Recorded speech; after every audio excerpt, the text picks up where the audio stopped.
I see that people are piling in, joining our talk this morning. So let me go ahead and introduce Simon and let him start talking. Thank you for joining our talk this morning. So we have a diverse multidisciplinary group who's interested in designing technologies to assist with the challenges that accompany aging and to study and understand the challenges that accompany aging. And we have rich background in machine learning and clinical neuropsychology and nursing.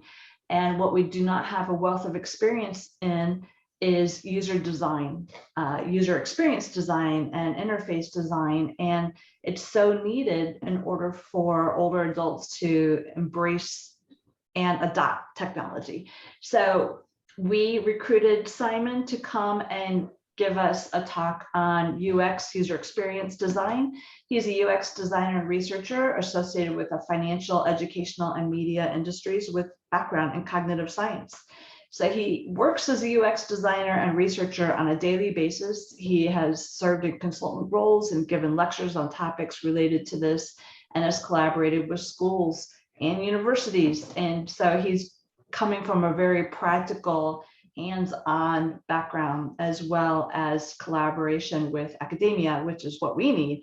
He has created solutions for brands such as IBM iX, Holland & Barrett, Alior Bank, and Sonoma Learning. He's a lecturer and member of the steering committee for the UX design course at Hyper Island School, Karlskrona. And so thank you, Simon, for talking to us today on When Billion is Not Enough, about accessibility for the elderly.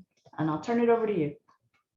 Great. Thank you very much, Diane and Jason, as well for inviting me here and setting up everything so beautifully. Also, great introduction. I wouldn't be able to introduce myself better. So thank you very much for that. And when it comes to questions, quick organizational stuff, please ask whenever you feel it. There is a Q&A section in your Zoom, so please keep them coming and I'll try to answer them as soon as I can. Also raise your hands if you have a longer one and want to elaborate maybe. Also feel free to raise your hand and we'll let you speak. Also, as you probably can expect and already hear, I'm non-native, so please disregard any language slips on my end. You've been warned, but I'll do my best.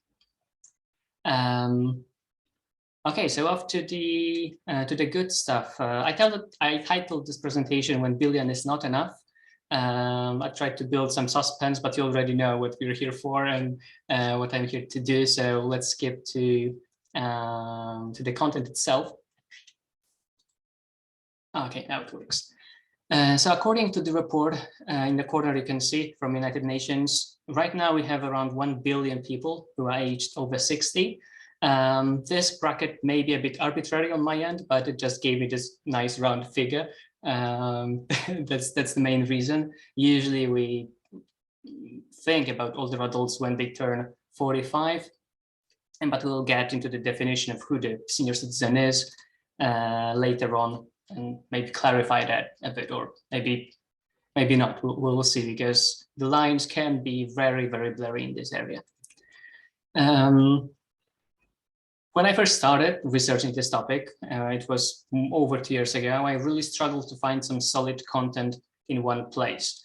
I Googled those terms that you can see over here and really struggled to find any valuable content. So I didn't believe it's that difficult to find something on that and collide it together. So I started digging myself. That's how my article appeared. And I think that's why I'm here. That's how you found me. And I can conclude after all those years that it indeed is difficult.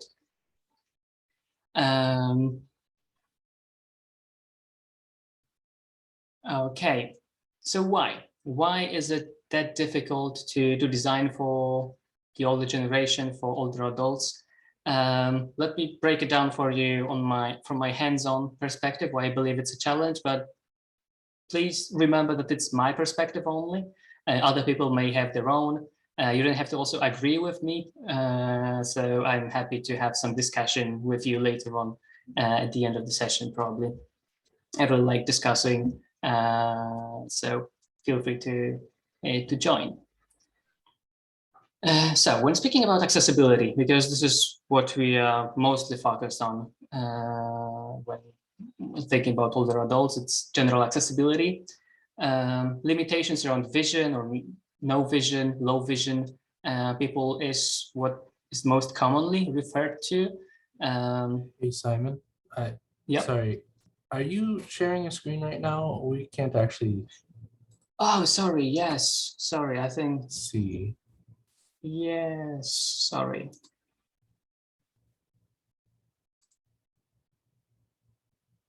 There we go. Okay. Now I'm sharing. Yes. Yes. Now we can see it. Okay. Sorry. I was sharing previously and switched it up. So Yeah. now it's fine. Okay. Perfect. Yep, Thank you very thank much you. for letting me know. Mhm. So nothing really important on the previous slide, so don't worry that you missed something. So when it comes to site, this is like the main area where accessibility is referred to. Like when you Google accessibility and try to find some accessibility guidelines, best practices, you'll probably stumble upon those site related, so like contrast and size, things like that. The thing is that when we design for that particular need, sight impaired users, it's relatively simple because we have one area to focus on, we have one problem to solve, let's call it that way. It's similar with deafness and hearing loss. I would say it's the second most popular area where accessibility is being brought up. But when it comes to seniors, things get way more complicated. We can have a senior who has some hearing impairment, but other functions like cognitive, fine motor, or sight are relatively fine. In other example, you may have someone who have really work-worn hands, so their motor functions and touch suffered. But also you may have someone who's just a little over 60, still feels great, has better sight than myself, and also can be considered an older person, an older adult. And so far, we only covered senses, but there is a vast variety of different things that we need to consider. When I was researching this topic, that was 2 years ago, a little over 2 years ago, the focus was mostly on accessibility, what I introduced to you previously. So how we take care of the vision of all other senses, of cognitive functions as well. But when I revisited this topic before our meeting today, the discussion on the design for older adults revolves around slightly different topics. We are step further, which is a very good thing. And I would like to introduce this area for you as well. So now, speaking about design for older generation is not only about accessibility, but it's also about the variety based on age, for example. When we take this bracket of 60 years old, so people who are just entering this age, this area of their life, up until 100 years old people, it's more and more common to live 100 years, and it will probably go this path in the future to live longer. You can see that's already 2 generations. So we're designing for 2 generations of people 40 years apart. It's just a huge group, really huge group. Also, there is a very significant difference when it comes to experience with tech. People in bigger cities, people that are better well off, they probably have a bit more contact with that. In rural areas, in developing countries, it's definitely different. And experience with tech really influences how well we feel with it. Like it's like anything that you practice. If you practice a lot, you get better with it. Also available assistance. When you have some assistance with tech in the form of your children, your grandchildren, someone who can set up a computer for you, who can install certain apps for you, and learn and help you learn how to use them, you definitely have a better start and will use the tech more in being more aware when using it. Also, availability of devices is huge. Tablets, for example, are very popular among the older adults because of their size, because of ease of interaction. Mobile phones also very popular, especially in developing countries. In their smartphones are often the only electronic device that people use to connect to the internet.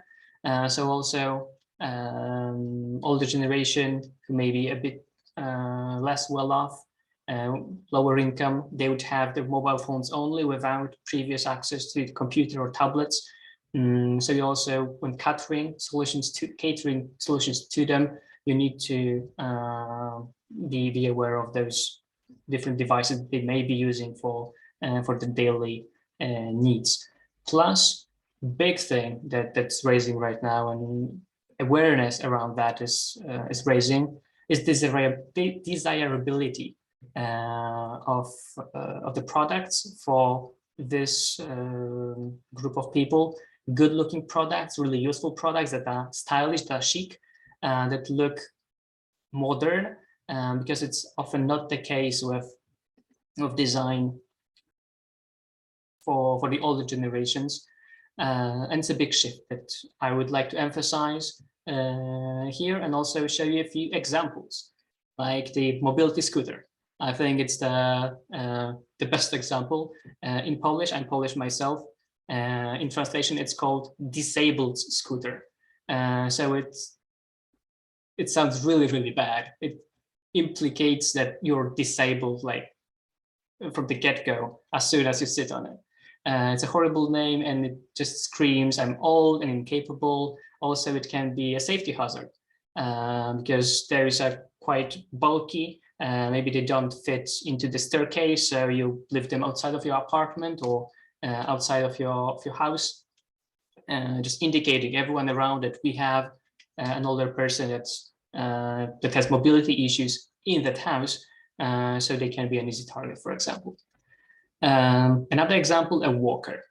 The sheer design of it leaves no doubts for what it is. It's clearly unattractive. It looks really cold, hospital-like, and at least in my mind, and from what I noticed in minds of many people, it's just synonymous with sickness and limited mobility. It's also not the best device because it alters your posture. As a person using it, you tend to lean on it way too much. That's why your back is getting hurt. You cannot keep your upright position properly. So there are no upsides to using it. And something didn't load here, but it's fine. I had a picture of safety chair over here. You know, the typical safety chair you can see in hospitals that are being used like on the showers. So a person can sit on it while being showered, for example. It looks like it does the job, but it looks super cold, super sterile, hospital-like. And I feel bad just by looking at it, honestly. So in general, things that are designed, catered for the older generation, they are not particularly well designed. They're not particularly pleasant because they are catered to solving very specific needs, usually like health-related needs, that brings up really bad collocations. And exactly the same thing happens in the digital world. All kinds of reminders to take medication, health and location tracking apps, features to call an ambulance easily once you fall. Also, when you have all those apps dedicated to older generation, they usually have elements that are exaggerated in contrast, oversized UI, with big buttons, big bulky tabs to move around. It makes it look really dorky, those solutions at times. So So what else then?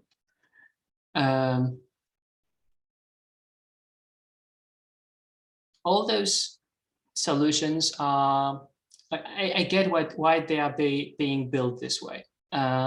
It's functional, like it's supposed to be functional, it's supposed to help, first of all, but at the same time, it's really not enjoyable to be reminded about the pills that you need to take, or have this walker that shouts how difficult it is for you to move around in the form that it has right now.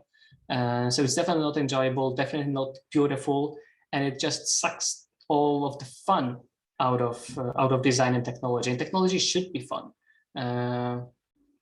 The fact that someone turned 65, it doesn't mean that they don't enjoy using their mobile phones. They do, and you can find plenty of research about that they generally feel really good about their phones, and they see many upsides of using them. So design is fun. Before you turn 65, you have all those fun apps and solutions for younger generations that look beautiful, that are groundbreaking, that introduce something new. And after that, it's just all dull and about your health, basically. One quote I found during that research, I really liked it, is that all those sterile and life-supporting solutions focuses those solutions and people using them on having life full of years rather than years full of life. But I'm quite young myself still, but I believe that anyone prefers to have years full of life, or at least many people would prefer to have years full of life and joy rather than life full of years. And through tech, we can definitely bring some more joy to lives, more life to somebody else's years. And I want you to remember about that as well. So it's not only about solving issues, like those tangible issues around health, usually around health in that age, but also about bringing this joy, bringing this novelty, bringing some fun to life, because our understanding of being older, getting old, may be quite skewed compared to what it actually is and how people in being 65 and over actually feel. According to the Federal Reserve, people aged over 65 in the US account for 53% of all household wealth. So it's a big market with big money to spend. It can be one of the reasons why this market can be interesting, why you should take care of it, why you should look more into it and prepare solutions catered to that audience as well. Like not only 1 billion people, but 1 billion people that has some savings, at least some of them. And also looking into the future, people living longer, with boomer generation just entering the retirement age right now. Older adults are and will be in the future more robust, more joyful, a group full of life and energy, really. So the fact that someone turned 65, it does not mean they only think about the end of their life. They have still plenty of years and plenty of things to achieve. They may start new businesses, and they may start new hobbies and enjoy their lives, travel, have fun with friends. It's still not the end of the world. So tech should definitely emphasize that and help them live the life the way they want to. Really, not only take care of their health, however important it is, there is more to life than just health apps. So it was quite lengthy introduction, I think, 16 minutes in, but so let's focus now on more concrete and best practices of designing for older adults. And what I will share until the end of the presentation, rules I handpicked with needs that are common in the target group we are covering today. I see a question. The person, thank you very much for the comment. And so what I will share towards the end from now are some rules I handpicked with our target group in mind. But all those are also applicable as general accessibility rules. This is not something outstanding, something really applied to the older generation. These are just accessibility related rules that I think are good to have in mind when starting to think about this topic as a kind of foundation, but definitely read more about it and try to learn more about accessibility, because accessibility is for everyone. And I really want to stress it here. The fact that we're designing something for, I know, an older person with arthritis, it means it's not only easier to use when you have an arthritis, but also it's easier to use when you have stone-cold palms in the winter, or you're on a bumpy bus trip and you struggle to keep your phone in one hand. So just the best way of making sure that your solution is in line with all the users' needs, as well as other users' needs, because you can never exclude some group from using your app, obviously, and just follow accessibility guidelines. For example, from W3C, I'll leave a link in the email I'll send over after the session. I have plenty of links prepared for you to deepen your knowledge. So you can find plenty of usability guidelines from, for example, W3C, World Wide Web Consortium. They take care of accessibility really seriously and have plenty of great resources around that. So I definitely want to refer you to this. And now let's cover some basics. Keeping obviously our target users, all generation in mind. Firstly, in contrast, very basic thing, as I said, those visual related guidelines are the most popular. So contrast is the first one. Over here, contrast 7:1 is recommended by WCAG AAA standard. AAA standard is the highest standard. So it meets all the requirements and makes sure that each and every person reading this text will be able to read it with such contrast. Contrast text from the background, of course, what I mean over here. 7:1 may sound odd, like number that doesn't tell you much, but don't worry. And there are plenty of contrast checkers online that just use mathematical formula to check if the background you insert there and the text color you insert there are contrasty enough. So AAA is like the highest standard to meet. So this is what I would strive for, trying to accommodate needs of the older generation. But there's also a AA standard. I think it's the 3:1 or 3.5:1 contrast that's also good enough for vast majority of users. But if you really want to strike high, it's a AAA. On the left, you can see how it shouldn't be done. I think it's the old version of Apple Store, when it's really difficult to spot where you actually are. Is it the TV tab? Is it music app, support app? If you have good screen, well calibrated, you may spot the difference. But if not, it's really difficult to do that. So contrast is the first thing to keep in mind when it comes to vision. Second thing is size of the text. I input 18 points here. It's quite big, but I'll tell you why. In general rule, size of the text that you use shouldn't be smaller than 12 points. Any text. So, and the smallest labels, smallest titles on the pictures or input fields shouldn't be smaller than 12. 12 should be the smallest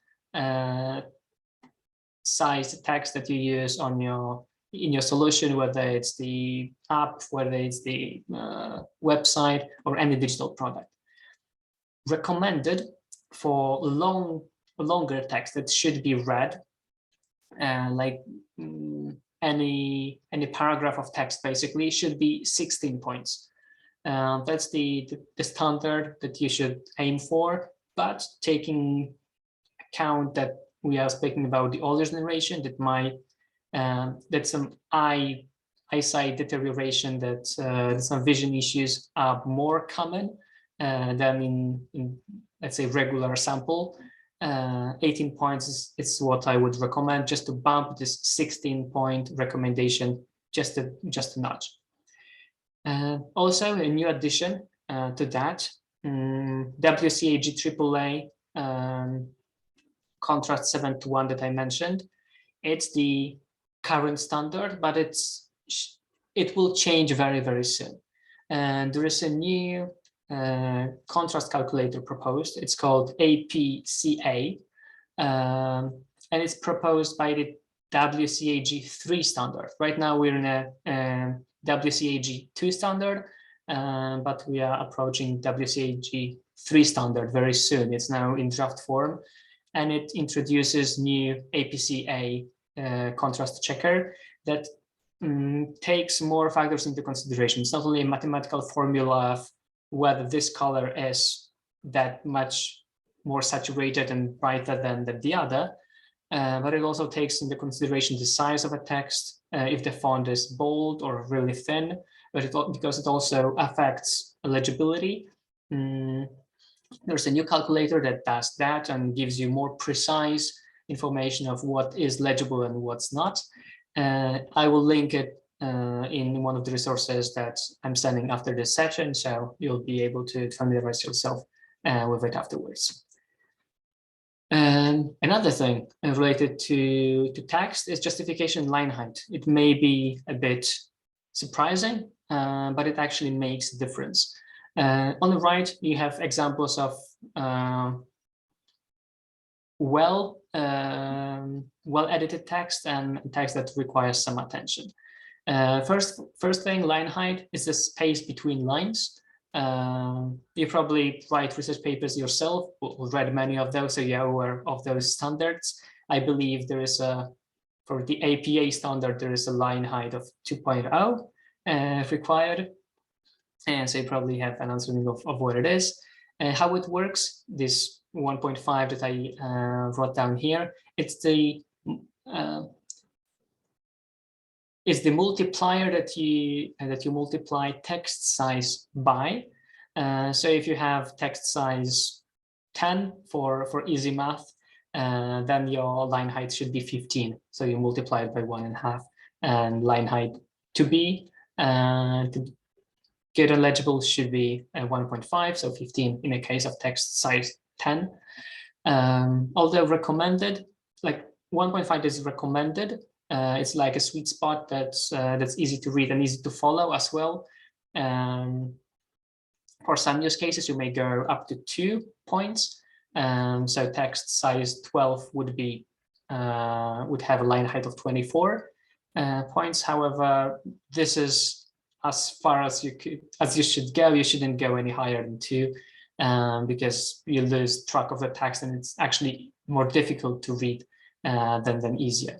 Also, justification, it's something that surprised me when I was doing the research, but it is important. The justification, so the text is even left to right. You shouldn't use it because it makes spacing unpredictable in the middle. So especially if you have some issues reading, whether it's your eyesight or some cognitive issues, it's more difficult to follow text this way. It's better to keep spacings even, like in the example below. I know many newspapers are using justification in the paper, but when you look at the websites, text on the websites is very rarely justified. It's usually just evened to the left side. So try to stick to that. Visible interactivity. It's not a big thing in this area. And it's actually why it's a part of the success of early iOS, because interactivity on those devices was really easy to spot. Interactivity can be indicated by various things like shapes, like buttons or tiles that you can see in the example over here. It's also color. If you use some older websites or stylized like the older websites, for example, Wikipedia, you can see that all links are highlighted blue. This is how it used to be back in the days with HTML and just a rising CSS. So it was the standard, and it indicated interactivity of that element very clearly. Also shades that are very often used in material design. So higher shade indicates that something is higher up, so it's pressable like a button. If you see that someone pops out of a flash surface, it means it probably can be pressed. That's how the real world works, and using that really helps. It's also a big enabler for new users, showing interactivity very clearly, but more on that a bit later as well. I'll add something more to this area later on. But remember just to highlight interactivity as much as you can, and use common standards that are common in your target group or in general in the world of web or tech. Oh, one more thing I think I forgot to mention earlier. On some slides you can see there are QR codes embedded. Those QR codes means there are extra resources related to this topic. So if you're really eager to learn something more on that particular topic, go ahead and give it a scan. But also all those resources you see here, like I'll send them over to you after the session, so you can read through them later on as well. So back to the animations. Okay, I can see a question here. I read that for the age-related macular degeneration, a dark background with white lettering is best, and setting your devices to do that is simple. Do you advise it for a person who trouble in general with sight? Yes. So in general, dark modes and setting white text on dark background can be helpful, but you really need to check who you're targeting, because depending on the condition, it can be easier for some people, more difficult for others. I've seen really mixed reports on that topic. It's not always better to have white text on dark background. It's also not how we are used to read, like in real world, in physical world. Usually we have white paper with dark text on it. It's a bit different, obviously, but still it's something we're more accustomed to. So it definitely, dark background and white text on it can be a good thing, can be a solution in some scenarios, maybe in many scenarios. I'm not sure really what's the scale of it, but definitely double check if for your target group, for your target use, it's actually the best solution. But if you have a chance to implement that in your app as an option, it's always a good option. Back to the animations. Thank you for the question, of course. And back to the animations. They're good. They are sometimes even great, especially for explaining hierarchy. As we can see, once again, iOS example, it shows us really, really clearly where do we move, where do we go next, and why, how we embed into this folder and in the app. That's great, but please don't use them just for the looks. About 35% of people over 40 years old have some sort of inner ear dysfunction. Inner ear is responsible for balance, for orientation in general, so that can be an issue. Also, around 50% of nausea experienced by people over 65 may come from an inner ear dysfunction, and you can see more research on that under that code. And so, what's results out of that data? Animations that you can see, that you can experience very frequently on your phones may cause headaches, may cause nausea or feeling of dizziness for some groups of people who have this inner ear dysfunction. It really like plays badly with their balance, similar to being seasick, basically. So keep that in mind and try to limit animations if they are not necessary. And also maybe if your loved ones suffer from it and after using phone for an extended period of time, they feel really bad, maybe think about switching off animations in their phones or laptops. iOS and Android have this option in accessibility settings. You can disable any animations, so also something to keep in mind. Moving on to fine motor functions, also very typical thing to deteriorate as we age. And first, I have a short question for you. There are no prizes here, but just some brain teaser. Here are 6 most popular methods of keeping your phone and using your phone. Try to think which one is the most important in the older generation, in older adults, what they feel most comfortable with.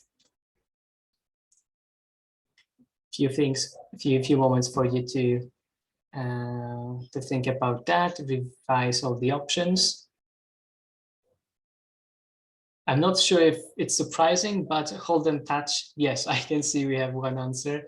Yes, hold and touch is definitely the king. And why? It's preferred whenever we are in motion, whenever we are unsure what's going to happen, or we're in a crowded area, for example. Cradled, yes, it's also similar, definitely, but in the cradled, you operate your phone mostly with a thumb.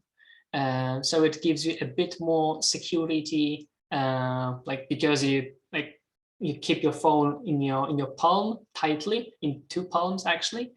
So it can also be used, but especially as you age, your thumbs are less mobile than your index finger, and it's more difficult to navigate with your thumb than with your index finger.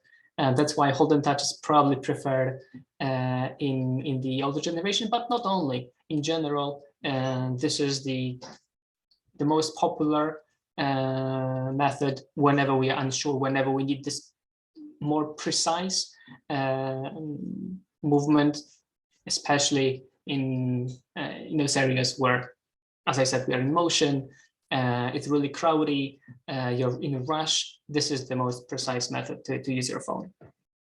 And obviously, if you're less experienced with mobile phones, if you are not that sure how to use them, and older adults may feel this way more often than younger generations, and this is the preferred way. So when you're designing your apps, also keep in mind how they will be used.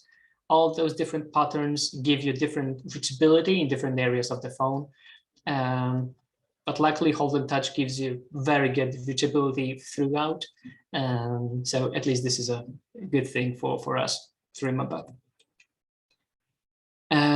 Next thing, multi-touch and gestures. This is something we're super familiar with. I remember when the first smartphones arose, it was something wow, and actually multi-touch was advertised. Some phones did have it, some others didn't. So it was a big thing. And now, when it comes to accessibility, I definitely advise you to avoid it. There are 2 main reasons for it. First of all, multi-touch gestures are difficult when those fine motor functions deteriorate, as I said. If you had a chance to observe all the people trying to, pinch to zoom, for example, they've really struggled to make those fine movements. Currently, our screens are also very precise, so it's easy to make a wrong move and rotate it wrong way or tilt it in some way, and it's difficult to revert it. So it's definitely more difficult when you have those issues. as a solution, I advise you to use what you can see on here on this GIF. It's one finger gesture, and it's much easier to use. You don't need to have this fine motor function of your own. You can simply double tap and swipe up or down to zoom in or out. It's also super useful when you're on a train or on a bus. You're holding to a rail with one hand and operating your phone with another. It's very difficult to do multi-touch gestures with one hand, like holding your phone in the same hand and if you're performing the gesture. So as I said, accessibility is for everyone. So from time to time, we can also use that feature. Actually, I use that feature very, very often. And best of all is using on-screen buttons. On the example over here, you can see that there are on-screen buttons in the lower right corner. And that's simply because you don't have to remember the gesture. The most important, the biggest downside to gestures is that they are very rarely indicated in some way. You just need to remember that you can do such gesture. And when you're a new user of a mobile phone, it can be difficult to grasp it straight away.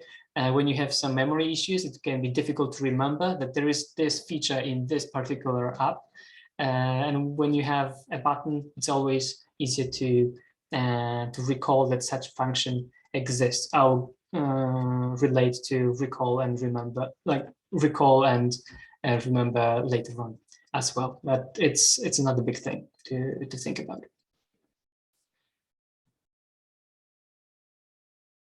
All right, moving on to touch area. Also very, very important, quite self-explainable, I would say. But just as you can see here, I didn't use pixels, I didn't use points, I used inches in this example.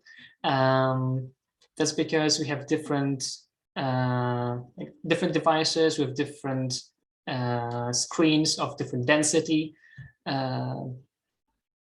Also, how the UI is being scaled varies very strongly in between different devices and laptops. Your phones may have like full HD resolution, but when you check what's the logical resolution of this device, you'll notice that it's probably 360 pixels or a little over 400 at best. This is logical resolution, so the resolution that phone perceives that it has. That's why using 12 points text on different phones should look similar, even though one phone has much denser screen than the other.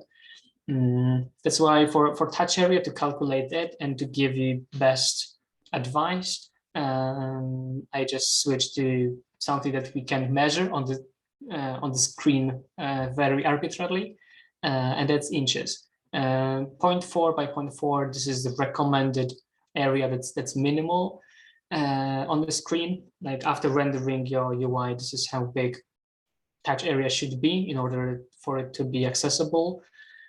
It may look like a lot, it may look like a big area.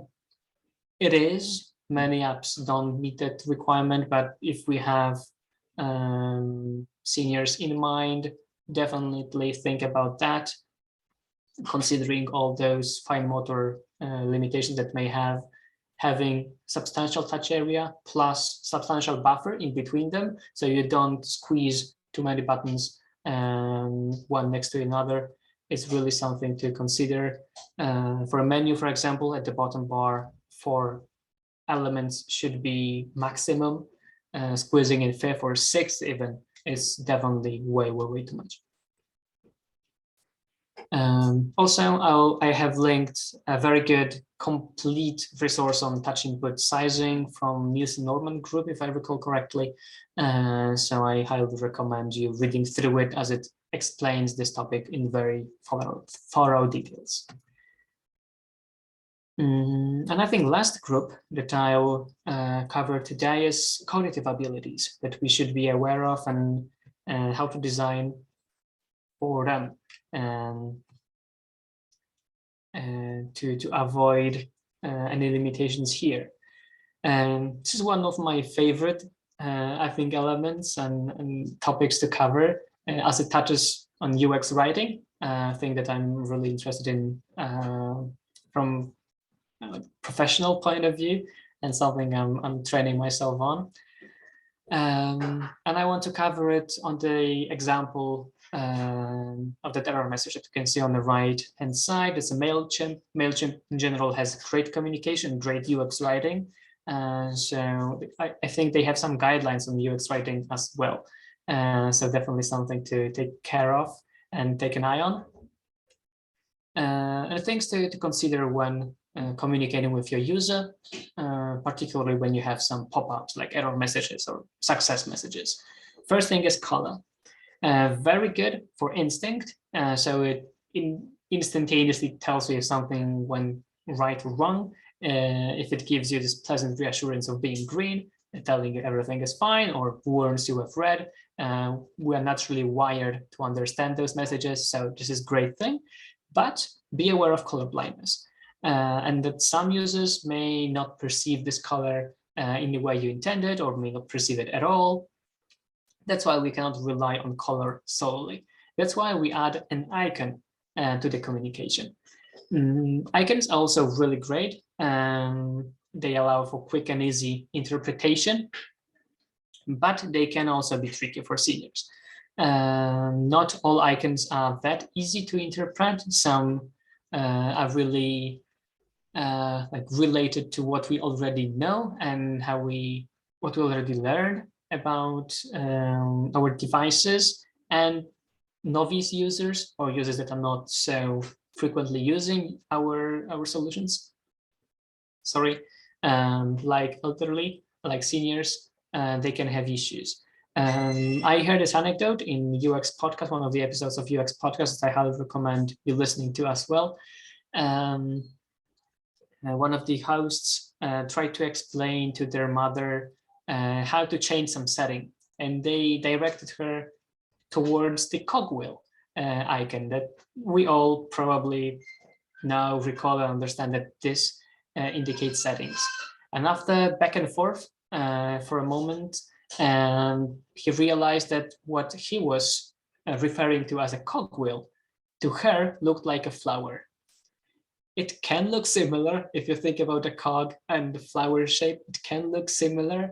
To her, it recalled flower, so it made no sense whatsoever that flowers are related to settings. And it really opened my mind to this idea that icons can be perceived very differently in different cultures, in different age groups as well. So you can never rely on icons solely. I have another example of that on the following slides. And also last thing, context. So text in this case, it leaves no room for guessing. So you can't go wrong with a well-written communicate. And it's particularly important and useful when we cover seniors. Because they are more patient when interacting with tech, and it's proven by different research that I found, and they're more patient, and therefore they're more eager to read longer texts. So you don't really need to worry, like with younger generation, to grasp their attention because they have only like 2-second long attention span and they move on if they don't like something. And older generation, they work slower, they take their time, and they are also more patient with their tech. So if you really want to explain something to them, you can take your time and write a thorough answer. It can be a bit longer. It doesn't have to be just a few words. You can take the full sentence, write it nicely, and don't worry that it won't be read. For that particular group, you can write a bit longer texts. I can see I have a question. Are there standards or best practices or good strategies for training older adults to get comfortable with a new product or adapt to change in design? It's a very good question. I don't want to mislead you. I never stumbled upon any strategies for that. I know there are various strategies for learning in general. There's all area of andragogy, so learning, it discovers how adults learn compared to pedagogy, which is how children learn. So andragogy, it's an area that I would recommend you diving deep into. But I'm really no expert in that field to advise you what are best practices for training older adults. I just don't want to mislead you. But thank you for that question. It definitely is something interesting,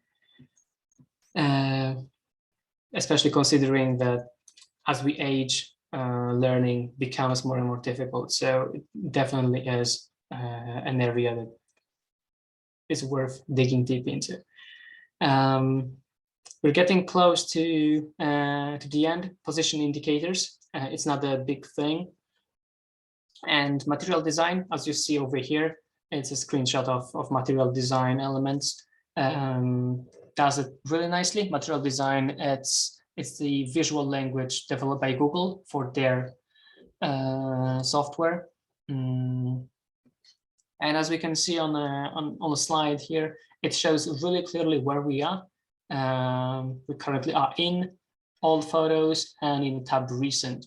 Buff contrast in between those elements plus this additional bar clearly shows us where we are. It gives reassurance for seniors in the case they feel lost. They may feel lost very often. They may wander somewhere, click something accidentally, not knowing where they are. So this is really important to always indicate where you are in the system. Breadcrumbs serve the same purpose, and in the past were very, very popular, especially on websites. Now they are less and less popular.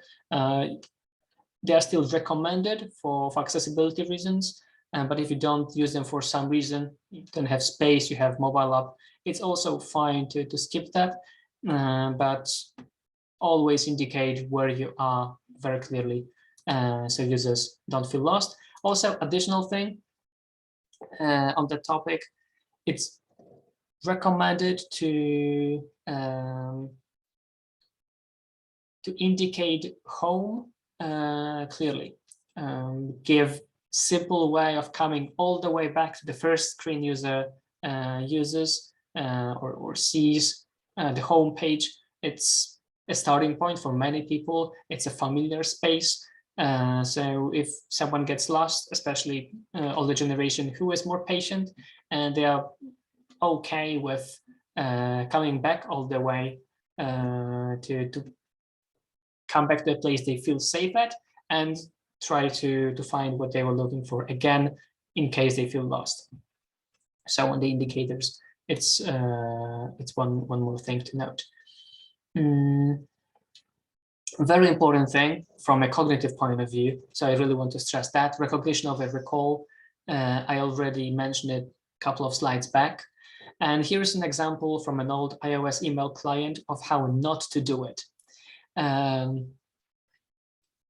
As you can see on the top, you can see plenty of icons without any titles. So I have no idea what they do. Moreover, some of them repeat. We have 2 hamburgers, we have those clock icons, those rectangular folder icons and tick box, and it's not described in any way. What it does here, what it does in this context or that context, it's really difficult to know. Icons themselves are also not super clear what they do. So all you have to do in this case in order to operate this well is to recall what they all do. Remember them by heart, and then once you see them, recall their function. It's really not recommended in any system, particularly when we think about easing those cognitive loads, making removing all obstacles related to cognitive abilities of the way. So this is definitely not the way to go. If you use icons, always title them, and this is the standard right now, to always title the icons. The same applies to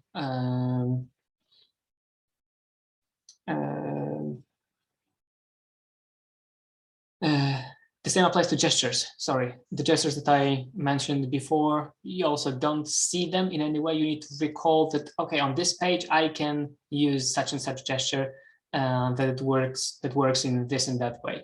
Really not recommended. It's better if you have when you have a visual clue that you can do something like a plus icon, minus icon. It's easier to recall it. Okay, oh, the plus probably means more, so I will zoom more. Rather like recognition, sorry, the recognition of the icon, of the symbol, especially if it's titled, it's way better than when you have to recall it from memory, what it actually means and what features are available on that particular screen. Okay, next thing, almost finished now. Error PCR. It's my own abbreviation, so don't really stick to it too much, but it's catchy and I think it helps to memorize what it's all about. So I really like to use it. And as an example, Gmail, that does it really well, all of those three aspects. And it all relates to errors that our users can make. Errors happen to everyone, but less experienced users are more prone to errors. And so definitely something to keep an eye on and remember about in designing for older generation. First thing, prevent. We definitely want our users not to make mistakes, and we should do everything to prevent them. Prevention of errors is also one of the heuristics from Jakob Nielsen. Heuristics are really UX design 101, so definitely familiarize yourself with heuristics. When you design anything, there are 10 of them, but also there are different versions of heuristics already. But the baseline is Jakob Nielsen's 10 heuristics. And if you can, just warn user before the mistake happens. Either input some label saying what's the maximum, what's the minimum, or in the case of Gmail, it applies to sending an email without an attachment. I was really shocked when I've seen this feature the first time. I was about to send an email and Gmail just notified me that, hey, you mentioned I attach in the text while there is no attachment in this email. Are you sure you want to send it? And I was like, mind blown, honestly, that it prevented this error on my end. And I think it's quite a common one. Also, I'm not the only person that I discussed it with, and other people were also really amazed. So prevention is the first thing. If you can prevent an error from being made, definitely do that. Second thing is correction. And also Google does it really well, whether autocorrect when you're typing email or also when you have a query in their research, in their search bar, autocorrection works really well. And it asks you, well, did you mean this and that? And it corrects your question straight away. That's also a great thing. If you cannot prevent an error, at least try to correct it as effortlessly as we can. And lastly, recovery. If first two things failed and user made a mistake, just make it easy to recover from it. Gmail, once again, great example. You can undo sending of your email for a few seconds. You can set it up in your settings. Really useful. I used it plenty of times. For some reason, I don't know, when we send the send button, then the revelation comes that, oh, we forgot about that important thing. So it's great that you can undo it for a couple of seconds. In more common scenario, simple undo or back button will do as well. So when you get lost somewhere in the system, always give a chance to go step back to the area that you probably recall better and are more familiar with. And last example, a bit controversial, I have to say, especially among designers, but I think I have a good argument for it, and it's skeuomorphism. It's been long dead already. It's rarely being used nowadays, and to introduce it briefly to you, it's a style of UI that imitates well-known equivalents from the physical world. This is also why the first iOS versions were so popular and iPhones were perceived to be so easy to use and very user-friendly, is because of widely used skeuomorphism. Notepad really looked like a real-life notepad. Camera app really looked like an old-school, beautiful camera, at least the icon of it. And also functions in it as well, really related to those physical equivalents that we were all more familiar with back in the day. Skeuomorphism is definitely great for explaining new concepts, and particularly useful for users that are less experienced with tech, like we were back in the days, like older generations can be still. That's why, for example, this app for medication really looks like a physical shelf with meds to make it more familiar and easier to use. Skeuomorphism is unpopular now. It's long dead in mobile and web because like we don't need it anymore. We're already well accustomed, at this majority of users or the younger generation, that those solutions are catered to most of the time. Are already well aware of it, and we go for minimalism, we go for more stylish designs and UIs. But if we look at new things in the area of digital, like cars, really digital screens with all those digital dials on them are quite a novelty. Only a couple of years on the market, still not all cars have them. So when you look at those, they use some skeuomorphic ideas over there. The physical dials on those screens, or physical switches, or switches that look like physical ones, to make it more familiar, to make it easier to use, especially when we drive on the highway. We really don't want to play with AC too long. So the point I want to make here is not that skeuomorphism is great and you should come back to skeuomorphism, because I also agree that it's already outdated and we need newer solutions. But don't steer away from explaining new concepts, new features through something that your target group already knows. I think I can relate to your questions, Diane, right here. About strategies for training older adults to get comfortable with new products. If you can explain the new product, if you can explain the new UI that you introduce through something that the group already knows, it's much easier to relate to, it's much easier to grasp what it's all about. So feel free to use comparisons. Feel free to make certain elements look similar to something your target group already knows and is familiar with, in order to carry that message across, to carry that new functionality across. It really does a lot of good. And when you look at those new groundbreaking solutions that are just entering the market, they really use the same things. I know cryptocurrencies are being explained, it's money, but a bit different. Cars, as I said, they use digital screens, but they still have some physical elements on those screens, or try to make them look like physical buttons, because it's like a real switch, but it vibrates instead of giving it under your finger and letting it press. Remember about that. It's a really useful thing to carry new ideas onwards and see that the ideas are actually well received on the other side.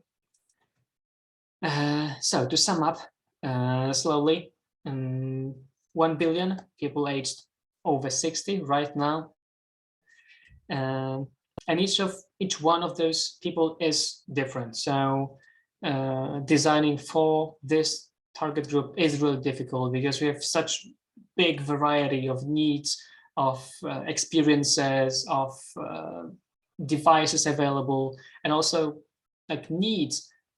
People a bit older, they probably need a bit more care. A bit younger people who still don't want to be perceived as elderly. As a non-native, I was quite surprised recently that elderly is badly received by the older generation. So I try to steer away from that, not use this anymore.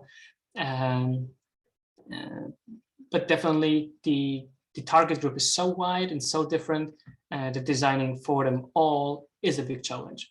And I wish you luck doing that and discovering new things in that area, because it's a big challenge, but a really rewarding one for sure. And what's in the future? I think it will get even worse in this regards. We expect this group to be even bigger and even more diverse. By 2050, we'll have more than 2 billion people aged 60 plus, and also they shall be different from one another even more probably. So to sum it up, please treat this session of today as an introduction to the topic, really. We didn't have a chance to cover much, but I will send you more resources later on, and treat it as an inspiration on how to look at this group, look not only at the accessibility part of it, but the joy part of it, the human aspect of it, the enjoyment of use. So we don't really want to make the fall of life look so dull and ugly. Fall can really be beautiful, shiny, colorful, and I think this is something we should be strive for and look forward to. Also, don't remember to test early and test often, which is so important, so crucial for UX, and stay open-minded. That's super important for when designing for such a wide target group. When I observe myself and older adults around me or hear stories about them, and later read articles about seniors using tech, I get so many contradicting information from some sources. I can see that they are doing really great and maybe can use features that I myself I'm not aware of. On the other hand, when I observed my grandmother, my parents using tech, I can already see that they are lacking in some areas. Some things are more challenging for them. So don't let yourself, your mind be trapped in this box and jump into conclusions too early. Do thorough research, check your assumptions often. And this way, I think you can design much better solutions with much better accessibility and joy for everyone to use. Okay, I think that's it. Thank you very much. We're a little over time, just 11 minutes, but I think it's fine. Here are more of my details. My Medium page, I haven't posted for a while, but I'll try to come back to it. My Behance, and also my LinkedIn. I think I'm most active on LinkedIn. So if you want to connect, if you want to ask something or something later on, talk about design, I'm always open to talk on LinkedIn, to chat to. So don't hesitate to contact me if you want. Thank you, Simon. I enjoyed the talk very much. I like that you have very definitive guidelines. I think that the skeuomorph is really valuable, not only to bridge the gap between different ages, but between different nationalities and languages as well. As well, yeah. I want to be sensitive to time because we are over, but I think there was one last question here. If you have a moment to look at that. Maureen says, have you seen general changes in industry over the years you've been working, and how products are being developed and advertised and how designers are being trained? Let me see. I'm not sure about that, if there is such a rapid change. In general, what I definitely can see that change in UX is quite slow. Still, understanding of what UX is, what value it brings in companies is quite weak. And it strongly depends from company to company. And those big players like Microsoft or Apple, they have huge teams of designers available at hand. But in general, in the field of IT still, UX is a little bit in the shadow. So I can't say there is a huge change, but when I compare articles that I read 2 years ago and then I read before our meeting, I can definitely see the shift in the UX community slightly. So we don't, when it comes to talking about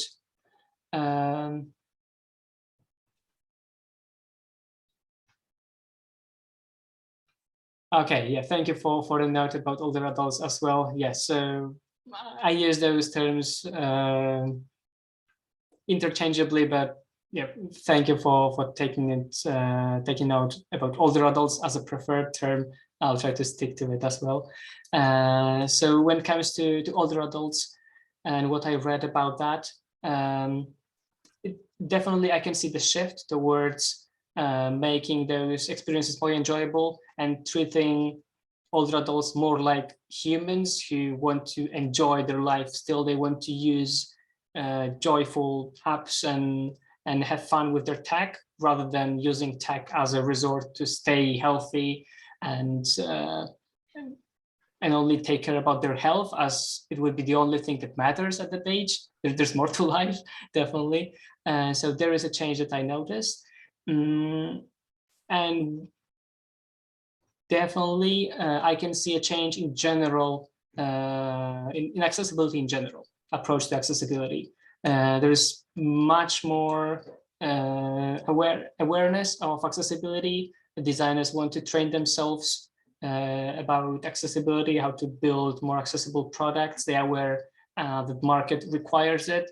It's our responsibility as designers to be open and open our solutions to everyone. And regulators also are responding to that. At least in Europe, I'm not sure how it works in the US, but at least in Europe, all public services need to be compliant with strict accessibility rules and to be accessible to all citizens, regardless of any difficulties they may experience. And I believe from 2025 or maybe even a bit sooner, those requirements can be also put on some private companies delivering some wide big products, digital products to the general audience. They also may be required to meet some requirements, and they are definitely advised to do that already, and some will try to comply. Well, thank you, Simon. I want to make sure people have time to get to their next meetings and tasks. And thank you again for not only giving us these insights, but for staying up late, your time to do so. So thank you again. And we will be in touch. I appreciate the contact information because you have some very good insights. So we look forward to working with you more in the future. Great, sure. Thank you very much for the invitation. Once again, thank you for the questions as well. Don't really be worried that you distract me now. I wanted you to ask questions. I want to interact with you as well as we speak. So that's great. Thank you for taking care about my vocabulary as well. As I said, I'm not native, so I don't feel this maybe emotional collocations that are related to some words I use, like around seniors and senior citizens, for sure. So older adults, this is something I'll stick to and also spread the word. And I'm glad that you enjoyed it. So I'm really open to collaborating in the future. I'm not a huge expert on accessibility. There are much better people than me, but I try to do my best, share my knowledge, what I know. And I definitely have this hands-on experience of working on those tasks daily. So if that's something you're into and finding valuable, I'm here to help. Perfect. All right. Thank you and bye for now. Thank you. Goodbye. Take care.